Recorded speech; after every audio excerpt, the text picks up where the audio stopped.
Hello বন্ধুরা, career space YouTube চ্যানেলে আপনাদের সকলকে স্বাগত জানাই। আশা করি আপনারা সবাই ভালো আছেন। আজকে এই মুহূর্তে শিক্ষক নিয়োগ সংক্রান্ত যে সবচেয়ে গুরুত্বপূর্ণ আপডেট উঠে এসেছে, বিস্তারিত সেই সম্পর্কে আলোচনা করব। তাই ভিডিওটি অবশ্যই শেষ পর্যন্ত দেখবেন নিয়োগ সংক্রান্ত অনেক নতুন নতুন আপডেট পাওয়ার জন্য। যারা চ্যানেলে নতুন তারা চ্যানেলটিকে সাবস্ক্রাইব করে পাশে থাকা বেল বাটনে প্রেস করে অল নোটিফিকেশানটিকে অন করে রাখবেন, কারণ এমন ধরনের লেটেস্ট আপডেট নিয়ে এই চ্যানেলে সবসময় ভিডিও আপলোড করা হয়ে থাকে। সুপ্রিম রায় নিয়ে গুচ্ছ প্রশ্ন, রিভিউ পিটিশন পর্ষদেরও। 2016 সালের প্যানেল বাতিলে চাকরিহারা যোগ্য শিক্ষক শিক্ষিকারা বিকাশ ভবনের সামনে আন্দোলনের ঝাঁজ রোজই বাড়িয়ে চলেছেন। সেই সময়ে চাকরিহারা যোগ্য শিক্ষক ও শিক্ষাকর্মীদের জন্যে সুপ্রিম কোর্টে মধ্যশিক্ষা পর্ষদের রিভিউ পিটিশনের খবর সামনে এলো। রাজ্য সরকার এবং স্কুল সার্ভিস কমিশনের মতোই পর্ষদও শীর্ষ আদালতের 3রা এপ্রিলের রায়ের 1 মাসের মধ্যেই রিভিউ পিটিশন দাখিল করেছে। পর্ষদের দায়ের করা রিভিউ পিটিশনে বলা হয়েছে, সর্বোচ্চ আদালত যোগ্য শিক্ষক শিক্ষিকাদের ক্ষেত্রে তাও আপাতত কিছুটা সুরাহা শুনিয়েছে।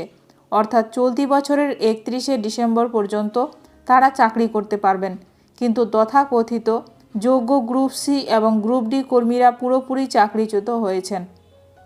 ওই কর্মীরাও স্কুল পরিচালনায় যে সমান গুরুত্বপূর্ণ সেটা বুঝতে শীর্ষ আদালত ব্যর্থ হয়েছে বলে দাবি করা হয়েছে পর্ষদের রিভিউ পিটিশনে। পর্ষদের আরও দাবি, আদালতের নির্দেশে কেন্দ্রীয় তদন্তকারী সংস্থা সিবিআই স্কুলে স্কুলে শিক্ষক ও শিক্ষাকর্মী নিয়োগের বিষয়ে তদন্ত করছিল। সেই সিবিআইও আদালতে জানায়, প্রামাণ্য তথ্য ও নথিপত্রের ভিত্তিতে টেন্টেড এবং আনটেন্টেড শিক্ষক শিক্ষাকর্মী বাছাই করা সম্ভব, কিন্তু কেন্দ্রীয় তদন্তকারী সংস্থার সেই বক্তব্য বিচারপতিদের কাছে কোনো গুরুত্বই পায়নি। যোগ্য ও অযোগ্য নির্বিশেষে সবারই চাকরি বাতিল করা হয়েছে। পর্ষদের তরফে রিভিউ পিটিশনে আরও দাবি করা হয়েছে, শিক্ষক ও শিক্ষাকর্মীদের রেকমেন্ডেশন লেটার ইস্যু করা সংক্রান্ত গরমিলের অভিযোগের প্রকৃত কারণ এবং তার ব্যাখ্যা পর্যন্ত শীর্ষ আদালত শুনতে চায়নি। বিষয়টি বিশদে শুনলে নিয়োগপত্র ইস্যু নিয়ে গরমিল সংক্রান্ত অভিযোগের মধ্যেই যে ত্রুটি রয়েছে সেটা বোঝা সম্ভব হতো। প্রসঙ্গত, রাজ্য এবং এসএসসির তরফে রিভিউ পিটিশন দায়েরের কথা থাকলেও মডিফিকেশন অ্যাপ্লিকেশনের পর পর্ষদের আর সেই দায় ছিল না। উল্লেখ্য, শীর্ষ আদালতের 3রা এপ্রিলের রায় পূর্ববর্তী একাধিক রায়ে নির্ধারিত অবস্থান থেকে সরে দেওয়া বলে এসএসসি রিভিউ পিটিশনে দাবি করা হয়েছিল।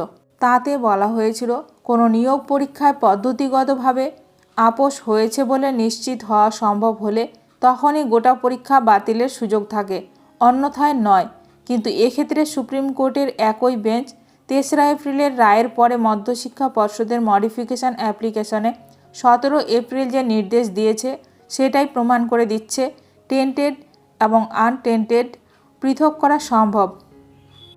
তাহলে পুরো নিয়োগ পরীক্ষা এবং সম্পূর্ণ প্যানেল বাতিলের সিদ্ধান্ত কী করে ঠিক হতে পারে? প্রসঙ্গত, 3রা এপ্রিলের রায়ে সুপ্রিম কোর্ট নিজেই জানিয়েছিল, পুরো নিয়োগ বাতিল করতে হলে স্বচ্ছ তদন্তে প্রাপ্ত পর্যাপ্ত তথ্য প্রমাণের প্রয়োজন। পর্ষদের রিভিউ পিটিশনের অর্থ, সরকার যোগ্যদের জন্যে কোনো সুযোগই ছাড়তে চাইছে না। এখন দেখার বিষয় এই নিয়ে আরও কি গুরুত্বপূর্ণ খবর উঠে আসে। ভিডিওটি ভালো লাগলে অবশ্যই লাইক করবেন। আজকের ভিডিওটি এখানেই শেষ করলাম। নতুন কোনো আপডেট নিয়ে দেখা হবে নেক্সট ভিডিওতে।